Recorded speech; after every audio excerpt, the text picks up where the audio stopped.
Welcome to Something to Talk About from the Bainbridge Island Senior Community Center. Ellen Sato Faust is with us today from the Bainbridge Island Japanese American Exclusion Memorial Association. It's a mouthful, but it's a wonderful organization that has been shepherding the continued improvement of the Exclusion Memorial here. We're going to talk about an upcoming plenary about World War II convictions and their overturning. The discussion is coming up, and I want to let you know about it. And Ellen's here to tell us more. But before we get to that, let me thank Fieldstone Communities of Bainbridge Island for being a sponsor of Something to Talk About at the Bainbridge Island Senior and Community Center. Fieldstone offers independent living and assisted living and memory care up on Rolling Bay. They have a beautiful campus there. They'd love to show you around. They'd be happy to show you what they have to offer and treat you to lunch or dinner when you stop by to visit. If you want to do that, call Randy O'Neill or Sierra Wood. The phone number 206-594-1010, 206-594-1010, or check them out online, fieldstonecommunities.com. Also, we'd like to acknowledge that we are meeting on the ancestral homeland of the Suquamish, the people of the clear salt water who have been living on the shores of the Salish Sea since time immemorial. We are grateful for their shepherding of these lands and waters and also for helping us become better stewards. Ellen, thank you so much for taking the time to join us today. As we were talking just before we started recording, this is a big undertaking to hold this event. Why don't you tell us a little bit about what you're doing and why you're doing it? Thank you for inviting me. Yeah, I think a lot of the community is familiar with the Exclusion Memorial and the association. Our history, of course, that's apparent to everyone, is that we have built and maintained the Exclusion Memorial itself to honor those who were removed during World War II from Bainbridge Island. But what people may not know is the last part of our mission statement, which is that the association will lend its voice to the public discussion whenever, wherever, and however human rights, including without limitation, rights guaranteed by the Constitution of the United States, when any of those rights are put into jeopardy by people, regimes, or policy. So this is something new that we're trying. We know that when we complete the visitor center, we will need to have ongoing programming. And we think this will be our opportunity to begin to fulfill that last part of our mission. There's a lot of talk. I do a lot of tours. We have a whole crew of volunteer docents. We do about 100 tours at the memorial every year. And you should hear what we hear from the public in terms of conversation about what is happening now. So even though this event has been in the planning for a year, the timing of it, I think, couldn't be more relevant. Absolutely. And I know that the Exclusion Memorial has been a site of vigils and outreach since its inception, uh, calling out the rights and obligations of citizens and immigrants and all people who are on our land here in the USA. Yes, So this is an interesting. You're looking back a bit at the decision, the presidential decision that was initially responsible for the incarceration of people in concentration camps, and looking at that also forward, because my gosh, it sounds like news from today, doesn't it? Unfortunately. it does. There was a while where every night when I tuned into the news, there was mention of the Alien Enemies Act of 1798, which was last put into effect during World War II on Japanese, Italians, and German immigrants, where the Department of Justice rounded them up. And while there was a little bit of a process, there wasn't complete due process, and many were incarcerated. And that preceded Executive Order 9066 and the 10 concentration camps that we're so familiar with during the formal Japanese internment. So I am of an age and an era where I am not familiar with the Korematsu, Hirabayashi, and Yasui Coram Nobis cases. So I really wanted to do this event because I actually had one of the attorneys come and take a tour with me over a year ago. And at the time, I realized how ignorant I was. So everyone should come. You're right there. I'm right there with you to learn about these cases and how they are very important to history and to where we stand now. These three they're in their mid-20s, American citizens. So they were born here, but were of Japanese heritage. Um, During World War II, had the nerve, very few did this, but they had the nerve to stand up and resist this executive order. So we have one was a young man going to the University of Washington. One was a young man in Oakland, California, who had an Italian American girlfriend, and he did not want to leave her to go to the camps. And then the third was a young attorney from Portland, Oregon. So Korematsu, Hirabayashi, and Yasui each were convicted of violating curfew orders associated with Executive Order 9066, and their convictions were reinforced by the Supreme Court. It went all the way to the Supreme Court. It wasn't until, so they were imprisoned or put on probation, but it wasn't until 40 years later that three separate teams of attorneys actually took on their cases and had them vacated or reversed at the Supreme Court level. So the term of these cases is called coram nobis. Yes. Can you describe what that term is for those of us who aren't legal scholars? I think it's righting a wrong. Okay. Look it up. It's Latin, and I looked it up a while ago. Yep. To avoid manifest injustice or fraud on the court. So the idea is that the cases were brought 40 years later to Yes. say there was a mistake. Yes. And a lot of that was motivated by the fact that evidence was found in the 80s that had not been disclosed at the time in the 40s when these cases happened. But this evidence proved that the government had actually hidden information and lied during these proceedings that actually got these guys sent to prison. So the findings of this information led to an effort to go ahead and re-litigate these cases.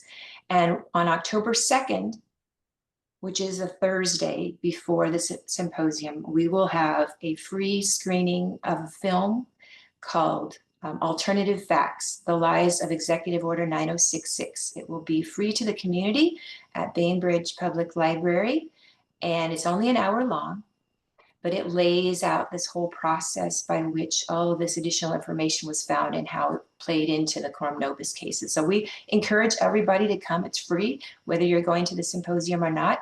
It's great background so that when we get to hear the attorneys, they can talk about their experience, but you'll have a little bit of a background on what these cases were. So that Alternative Facts documentary is on October 2nd, you said? Mm-hmm. And it's at the library and it's free. Do we need to have a reservation, a You do ticket? not. You may just show up 7 p.m. Okay. And then what's going to happen on the 5th? You have some stunningly qualified speakers, right? We do. We are very honored to have gotten three of the original attorneys who litigated these cases, of course, on teams. But Catherine Banai, who's coming from New York, was the lead attorney on the Gordon Hirabayashi case.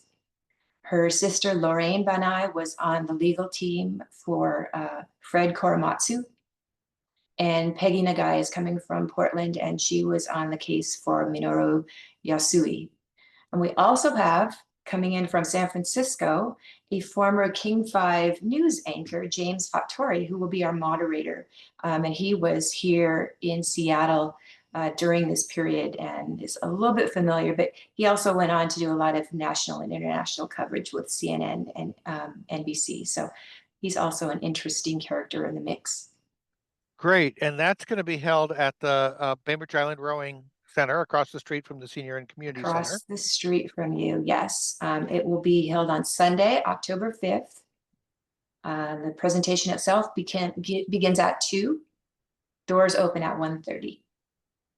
Okay. And do we need to make any kind of reservation for that? Yes, you do. Yes, you do. We're asking for tickets by donation.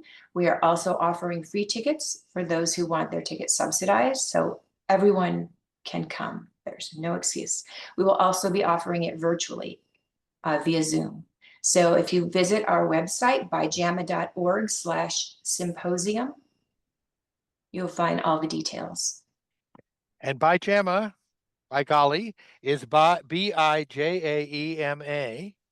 Yes. Bainbridge Island Japanese American Exclusion Memorial Association, which I'm told that name was invented by lawyers, and so Ellen is the executive director of BIJAMA, and so she probably appreciate, right? Am I right about that? That's your title. that is my title. And so you must appreciate the public relations challenges of all those. Oh my gosh. Oh my gosh. Letterhead. Oh my gosh. Don't even get me started. Well, so that's, I mean, I think this is this is just an absolutely amazing opportunity that a gift that you're giving to the community. And I feel as though we need every awareness. History, they say doesn't repeat itself, it rhymes. And in some ways that's happening, but maybe not all for the bad. Maybe there are some lessons of when we turn the tide, although it took way too long in this case, but maybe we can speed up that effort. That is the hope. And these attorneys are scheduling very brief presentations about their experience. So again, if you attend the movie, that's really important as background. But about 2/3 of this will be open to moderated Q&A and then community Q&A for these attorneys. They continue to be active. Lori runs the Fred Korematsu Institute in Seattle. She is a professor emeritus of Seattle U's Law School. Peggy is currently working on an amicus brief on behalf of the Japanese American descendants whose parents or relatives were incarcerated under the Alien Enemies Act of 1798. So there is some current stuff going on.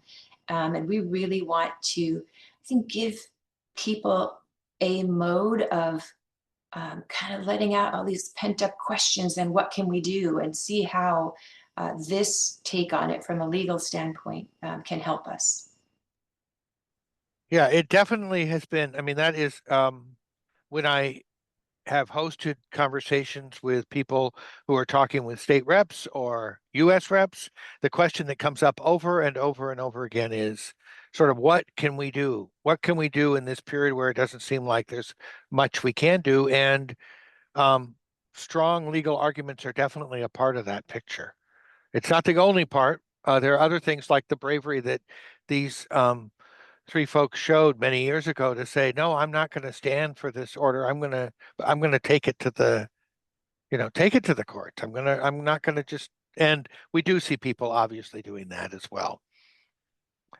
So, do you, well, I guess I'll just ask, do you think that you mentioned earlier that this is a sort of a entry into the idea that BIJAMA will have more programming in the future, perhaps, along these lines? Can you say anything more about what you've been talking about in that regard?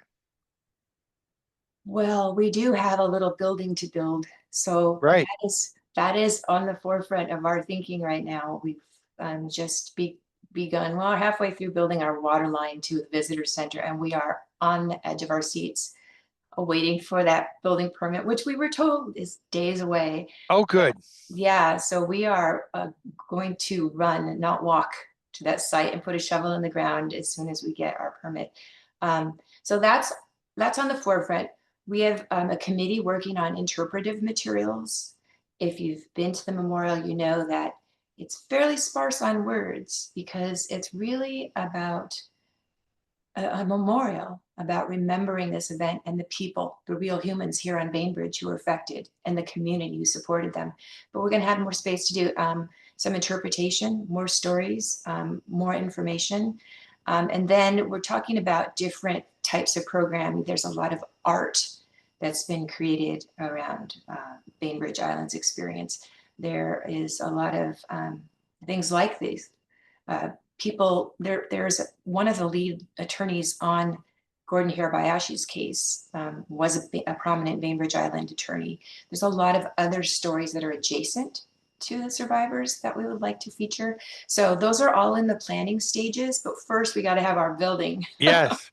And I do know that you have, with state support and a lot of support from people here on the island, you're in a Lot of position to support. actually move forward on that. Yes, yes, we are. So that's great. If I'm also going to just mention that if you want to go over some of this material that we just talked about, I'll put a link in the description field to the website. It's bijama.org/symposium. This is where you get the tickets and find out again who's speaking. And it's October 5th at 2 p.m. And again, October 2nd is the alternate facts video at the library at 7. Any questions or comments from those of you who are here online? You just answered my question about the second, what was happening on the 2nd and what was happening on the 5th. So thank you. And we're looking forward to being there at the forum at the rowing center. I will say, we barely got the word out and had a flood of ticket purchases. So hopefully the rowing center really only holds about 200 people. And so we're hoping we can fit everybody who wants to go. But yeah. And we'll And- repeat I mean, the other thing that you mentioned earlier is that you are planning to have a streaming Yes, component of this, which is wonderful. yes. So we can share that. We'll be able to share that information somehow, that there's particularly about the streaming part. Yes, if you go to that webpage that we just mentioned, it has all the information and several links to the ticketing site. And the ticketing site is, reserve your spot, donate or not. And when you register for the virtual attendance, you will get a link prior to the day of the event that allows you to enter the Zoom. Thank you. Yes, thank you, Ellen. Anything else you want to add? I can't thank the Senior Center enough for being both an ongoing place of, they always give space and time for people in our community to tell their stories year after year. I've attended before. It's a wonderful thing. And even down to lending us your chairs. We really appreciate the Senior Center. Thank you so much. Well, thank you for the wonderful work. Yes, Ed, you have a comment or question? I just want to say how important the Japanese Exclusion Memorial has been in our lives in many ways, because when we first saw that, we recognized that that was reflecting a community that really had our values, that they were, people that stood up for the people that were excluded. And this was an educational thing that we could bring our friends to and our family to. And every time we have visitors, we always take them there to let them, be aware of this history at some visceral level. And I think that it's just a great place to be. Well, Yeah. and I feel like we have an opportunity because of that to help the larger community remember that. So, I mean, we say so it would not happen again, but when it starts to happen, to let people know. Well, thank you so much, Ellen, for doing this. Oh, you're very welcome. And I appreciate, I mean, I don't think when I give tours, I will sometimes mention it if the conversation goes that way, but you understand, even a person like me, I did not grow up on Bainbridge, but my family was from Tacoma, and my father and his family and my mother's family were incarcerated at Tule Lake. And even though I am the direct descendant of two families who were incarcerated, I did not know the story in the way that Bainbridge Islanders have told the story. I do not come from a community where you can still see so many families and place names where the community obviously came back and contributed to the health of Bainbridge Island. So even to me, this is a wonderful place with a very unique story, and I learn from it every day. So I appreciate it. I first heard about Fred Korematsu because our granddaughter went to Korematsu Elementary School in Davis, California. Friends of ours were legislators in California, and they were instrumental in rallying some things. And so we learned about that there. And anyway, but I don't definitely Wonderful. know this much. I Thank hope you come and I hope you speak up and contribute to the conversation. Yeah, having been here for many years, I am so grateful for the Haruis and Kitamotos for having the wherewithal to ensure that our young people here and as a result, their parents started to learn about this, that not only did they move back, but they made sure that we started to hold their stories. And I know that took some courage too. Thank you, Ellen. And again, it's on the BIJAEMA website, BIJAEMA.org. And if you look under the symposium, you can get all the details and sign up either for the in-person or streaming version. Thank you.